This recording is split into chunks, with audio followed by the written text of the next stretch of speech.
പോക്കോയുടെ പോക്കോ M6 5G എന്ന പുതിയൊരു smart phone Indian മാർക്കറ്റിൽ ലോഞ്ച് ചെയ്യാൻ പോകുന്നുണ്ട്. ഈ ഫോണിൻ്റെ ഫീച്ചേഴ്സിനെ പറ്റിയിട്ടുള്ള പല കാര്യങ്ങളും ഇപ്പോൾ പറയാൻ കഴിഞ്ഞിട്ടുണ്ട്. ഈ ഒരു വീഡിയോയിൽ നമ്മൾ നോക്കാൻ പോകുന്നത് പോക്കോ M6 5G എന്ന സ്മാർട്ട് ഫോണിനെ പറ്റിയിട്ടാണ്. വീഡിയോ തുടങ്ങുന്നതിന് മുമ്പ് പറയാനുള്ള ഒരു കാര്യം എന്താ വെച്ചാൽ, നിങ്ങൾ ടെക് വാർത്തകൾ ഫോളോ ചെയ്യാൻ താല്പര്യമുള്ളവരാണെന്നുണ്ടെങ്കിൽ നമ്മുടെ വാട്സപ്പ് ചാനലിലോ അല്ലാന്നുണ്ടെങ്കിൽ ടെലഗ്രാം ചാനലിലോ ജോയിൻ ചെയ്യാവുന്നതാണ്. താഴെ ഡിസ്ക്രിപ്ഷനിലും അതുപോലെ തന്നെ കമൻറ്റ് ബോക്സിലും നമ്മുടെ വാട്സപ്പ് ചാനലിൻ്റെയും അതുപോലെ തന്നെ ടെലഗ്രാം ചാനലിൻ്റെയൊക്കെ ലിങ്കും കാര്യങ്ങളൊക്കെ കൊടുക്കുന്നുണ്ട്. അവിടെ റെഗുലർ ആയിട്ടുള്ള ടെക് അപ്ഡേറ്റ്സും കാര്യങ്ങളൊക്കെ ലഭിക്കുന്നതായിരിക്കും. ആദ്യം നമ്മൾ ഫീച്ചേഴ്സും കാര്യങ്ങളൊക്കെ നോക്കുകയാണെന്നുണ്ടെങ്കിൽ ഡിസ്പ്ലേയുടെ കാര്യത്തിൽ പോക്കോ M6 5Gയിൽ 6.74 ഇഞ്ചിൻ്റെ HD+ ഡിസ്പ്ലേ വന്നേക്കാം. അപ്പോൾ ശ്രദ്ധിക്കേണ്ട കാര്യം, ഫുൾ HD റെസൊല്യൂഷൻ ഇതിൽ വരാൻ ചാൻസ് ഇല്ല. HD റെസൊല്യൂഷൻ ആയിരിക്കും ഈ ഫോണിൽ വരിക. പിന്നെ LCD പാനലായിരിക്കും ഇതിൽ വരിക. ഫോണിൻ്റെ ഫ്രണ്ടിൽ വാട്ടർ ഡ്രോപ്പ് നോച്ച് ഡിസൈനുള്ള നോച്ച് വരുന്നതായിരിക്കും. ലേറ്റസ്റ്റ് ആയിട്ടുള്ള പഞ്ചോൾ ഡിസൈന് ഇതിൽ വരാൻ സാധ്യതയില്ല. പിന്നെ ഡിസ്പ്ലേയിൽ 90 ഹെർട്സിൻ്റെ റിഫ്രഷ് റേറ്റ് ഒക്കെ സപ്പോർട്ട് ചെയ്തേക്കാം. 180 ഹെർട്സിൻ്റെ ടച്ച് സാമ്പിളിംഗ് റേറ്റും ഇതിൽ വന്നേക്കാം. പീക്ക് ബ്രൈറ്റ്നസ് 600 നിറ്റ്സ് വരെ വന്നേക്കാം. ഗൊറില്ല ഗ്ലാസിൻ്റെ പ്രൊട്ടക്ഷൻ കാര്യങ്ങളൊക്കെ വരുന്നതായിരിക്കും.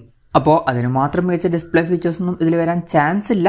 ബേസിക് ആയിട്ടുള്ള ഡിസ്പ്ലേ ഫീച്ചേഴ്സിൻ്റെ കൂടെ 90 ഹെർട്സിൻ്റെ റിഫ്രഷ് റേറ്റും കൂടി ഇതിൽ വന്നേക്കാം. അത്രയേ ഉള്ളൂ. പിന്നെ side mounted finger print sensor ഈ ഫോണിൽ വരുന്നതായിരിക്കും. പ്രോസസ്സറിൻ്റെ കാര്യത്തിലോട്ട് വരികയാണെന്നുണ്ടെങ്കിൽ mediatek dimensity 6100+ എന്ന പ്രോസസ്സറുമായിട്ടായിരിക്കും ഈ ഒരു സ്മാർട്ട് ഫോൺ വരിക. ഇത് അത്യാവശ്യം തിരക്കേടില്ലാത്ത ഒരു 5G പ്രോസസ്സറാണ്. പിന്നെ ഈ ഫോണിൻ്റെ വില ചിലപ്പോൾ ഒരു 10,000-11,000 രൂപ പ്രൈസ് റേഞ്ചിലൊക്കെ ആയിട്ട് എത്തിയേക്കാം. ആ ഒരു പ്രൈസ് റേഞ്ചിലൊക്കെ ആണെന്നുണ്ടെങ്കിൽ ഈ ഒരു പ്രോസസ്സർ എന്ന് പറയുന്നത് വളരെ മികച്ചൊരു പ്രോസസ്സർ തന്നെയാണ്. അപ്പോൾ നല്ലൊരു പ്രോസസ്സർ ഈ ഫോണിൽ വന്നേക്കാം. 5G സപ്പോർട്ടും കാര്യങ്ങളൊക്കെ ഇതിൽ വരുന്നതായിരിക്കും. 7 5G ബാൻഡ്സ് ഇതിൽ വന്നേക്കാം. LPDDR4Xൻ്റെ റാമും UFS 2.2 സ്റ്റോറേജ് ടൈപ്പും ഇതിൽ വരുന്നതായിരിക്കും. പിന്നെ മെമ്മറി എക്സ്പാൻഡ് ചെയ്യണമെന്നുണ്ടെങ്കിൽ ഡെഡിക്കേറ്റഡ് മെമ്മറി കാർഡ്സിലോട്ട് ഈ ഫോണിൽ വന്നേക്കാം. അതായത് 2 സിം യൂസ് ചെയ്യുമ്പോൾ തന്നെ ഒരു മെമ്മറി കാർഡ് നമുക്ക് സെപ്പറേറ്റ് ആയിട്ട് യൂസ് ചെയ്യാൻ കഴിയേണ്ടതാണ്. പിന്നെ സിംഗിൾ സ്പീക്കർ ആയിരിക്കും ഈ ഫോണിൽ വരിക. സ്റ്റീരിയോ സ്പീക്കേഴ്സ് വരാൻ സാധ്യതയില്ല. 3.5mm മോഡി ജാക്ക് ഈ ഫോണിൽ വരുന്നതായിരിക്കും. Android 13 ബേസ് ആയിട്ടുള്ള MIUI സോഫ്റ്റ്വെയർ ഈ ഫോണിൽ വന്നേക്കാം. ക്യാമറയുടെ കാര്യം പറയുകയാണെന്നുണ്ടെങ്കിൽ ഫോണിൻ്റെ പിന്നിൽ ഡ്യുവൽ ക്യാമറ സെറ്റപ്പ് ആയിരിക്കും വരിക. 50 മെഗാപിക്സലിൻ്റെ f1.8 അപ്പേഴ്സിൽ വരുന്ന മെയിൻ ക്യാമറ സെൻസർ ഈ ഫോണിൽ വരുന്നതായിരിക്കും. രണ്ടാമത് ഒരു ഡെപ്ത് സെൻസറും വന്നേക്കാം. അൾട്രാ വൈഡ് ആംഗിൾ ലെൻസ് ഒന്നും ഇതിൽ വരാൻ ചാൻസ് ഇല്ല. പിന്നെ ഫ്രണ്ടിൽ 5 മെഗാപിക്സലിൻ്റെ f2.0 അപ്പേഴ്സിൽ വരുന്ന സെൽഫി ക്യാമറയും വന്നേക്കാം. ഇനി ബാറ്ററിയുടെ കാര്യം പറയുകയാണെന്നുണ്ടെങ്കിൽ 5000 mAh ബാറ്ററി ആയിരിക്കും ഈ ഫോണിൽ വരിക. 18 വാട്ടിൻ്റെ ഫാസ്റ്റ് ചാർജ് സപ്പോർട്ട് ചെയ്യുന്നതായിരിക്കും. അതുപോലെ തന്നെ Type-C ചാർജിംഗ് പോർട്ടും ഇതിൽ വരുന്നതായിരിക്കും. അപ്പം ഇതൊക്കെയാണ് ഫീച്ചേഴ്സിനെ പറ്റി പറയാനുള്ള കാര്യങ്ങൾ.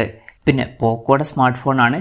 പോക്കോ ഇപ്പോൾ അടുത്ത് പൊതുവേ ഫോണുകൾ റീബ്രാൻഡ് ചെയ്തിട്ടാണ് ഇറക്കാറ്. അതായത് റെഡ്മിയുടെ ഫോണുകൾ റീബ്രാൻഡ് ചെയ്തിട്ട് പോക്കോ ബ്രാൻഡിങ്ങിൽ ഇറക്കും. ഇപ്പം ഈ ഒരു ഫോണും ഒരു റീബ്രാൻഡഡ് വെർഷൻ ആയിരിക്കും തന്നെയാണ് സാധ്യത. ഇപ്പോൾ അടുത്ത് ഇന്ത്യൻ മാർക്കറ്റിൽ റെഡ്മി 13C 5G എന്ന സ്മാർട്ട് ഫോൺ ലോഞ്ച് ചെയ്തിട്ടുണ്ടായിരുന്നു. ഈ ഒരു പോക്കോ M6 5G എന്ന ഫോൺ ആ ഒരു ഫോണിൻ്റെ റീബ്രാൻഡഡ് വെർഷൻ ആയിരിക്കും എന്നാണ് റിപ്പോർട്ടുകൾ പറയുന്നത്. വിലയുടെ കാര്യം പറയുകയാണെന്നുണ്ടെങ്കിൽ റെഡ്മി 13C 5G എന്ന സ്മാർട്ട് ഫോൺ 11,000 രൂപ പ്രൈസ് റേഞ്ചിലായിട്ടാണ് ലോഞ്ച് ചെയ്തിട്ടുള്ളത്. ഈ ഒരു ഫോൺ ചിലപ്പോൾ ഒരു 10,000-11,000 രൂപ പ്രൈസ് റേഞ്ചിലേക്കായിട്ട് നമുക്ക് എക്സ്പെക്റ്റ് ചെയ്യാവുന്നതാണ്. എന്നാലും കൺഫർമേഷൻസ് ഒന്നുമില്ല, ജസ്റ്റ് നമ്മുടെ എക്സ്പെക്റ്റേഷൻ പറഞ്ഞു എന്നേ ഉള്ളൂ. പിന്നെ പോക്കോ M6 5Gയുടെ സെയിൽ ഫ്ലിപ്കാർട്ട് വഴി നടക്കാനാണ് സാധ്യത. അതുപോലെ തന്നെ റെഡ്മി 13C 5Gയുടെ സെയിൽ ആമസോൺ വഴി നടന്നേക്കാം. ഈ രണ്ട് ഫോണും തമ്മിൽ മെയിനായിട്ടുള്ള ഡിഫറൻസ് ഇതായിരിക്കും. എന്തായാലും ഓവറോൾ നോക്കുകയാണെന്നുണ്ടെങ്കിൽ കുറഞ്ഞൊരു പ്രൈസ് റേഞ്ചിൽ വരുന്ന ഒരു 5G ഫോണായിരിക്കും പോക്കോ M6 5G എന്നുള്ള സ്മാർട്ട് ഫോൺ. നല്ലൊരു പ്രൈസിങ്ങിൽ ലോഞ്ച് ചെയ്യുകയാണെന്നുണ്ടെങ്കിൽ നല്ലൊരു കാര്യമായിരിക്കും. എന്തായാലും പോക്കോ M6 5G എന്നുള്ള സ്മാർട്ട് ഫോണിനെ പറ്റിയിട്ടുള്ള നിങ്ങളുടെ അഭിപ്രായം ജസ്റ്റ് ഒന്ന് കമൻറ്റ് ചെയ്യുക.